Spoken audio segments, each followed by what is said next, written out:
ভাই গো ভাই, ভাই সব শেষ। দেহ ভাই আমার এনে ফাঁসকা নিকেত ভাই, সব শেষ, কিচ্ছু নাই ভাই, শেষ হয়ে গেছে ভাই গো ভাই। এই বন্যায় পানিতে সব শেষ ভাই। তোমরা তো ভাই বিশ্বাস করো না ভাই, এই তো ভাই পানি তো পুরায় পুরায় গান করতেছি ভাই। ভাই গো ভাই সবাই মিললে ভাই একটা করে শেয়ার করে দিবা ভিডিওটা, একটা করে শেয়ার করে দে ভাই ভিডিওটা, প্রশাসনের কাছে ফাঁসা দিও ভাই। আল্লাহর রাস্তে সবার কাছে ভাই অনুরোধ, প্রশাসনের কাছে ফাঁসা দিবা ভাই। আমার ভিডিওটা একটা করে শেয়ার করতো ভাই। দেখো না ভাই, এই দেখো ভাই পানি তো পুরায় পুরায় ধান কাটতেছি ভাই। ভাই গো কত কষ্ট। আল্লাহ তুমি এত সুন্দর ফসল দিছিল, আল্লাহ আল্লাহ আবার তুমি এত সুন্দর ফসল আবার তুমি নিজে উড়ায় নিয়ে গেলা।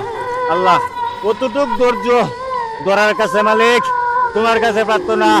আল্লাহ আল্লাহ অতটুক যাতে ধৈর্য ধরতে পারি, এই শক্তি তুমি দান করো খুদা। আল্লাহ গো ভাই, আল্লাহর হস্তে, আল্লাহর হস্তে ভাই ভিডিওটা সকলেই একটা শেয়ার করে দিবেন ভাই, একটা শেয়ার করে দিবেন সকলের কাছে ভাই। এই হাটটা হলো নাজান্যা বড়াও, নাজান্যা বড়াও কেন্দ্রতানা চিরাং ইউনিয়ন চন্দ্রগ্রাম, বুঝছেন নি ভাই? কেন্দ্রতানা চিরাং ইউনিয়ন চন্দ্রগ্রাম নাজান্যা বড়াও। দেখেন ফুলপুর বড়াওটা পুরাই ভাই, না সব শেষ ভাই, কিচ্ছু না ভাই, খাই দেন সব। হায় রে আল্লাহ ভাই গো ভাই, ভাই একটা করে শেয়ার করে দিবেন ভাই, একটা করে শেয়ার ভাই। ভাই ভাই গো ভাই, আপনারা কাছে অনুরোধ ভাই, একটা করে ভিডিওটা শেয়ার করে দিবেন ভাই, আল্লাহর হস্তে। আরে সব শেষ, সব শেষ আল্লাহ।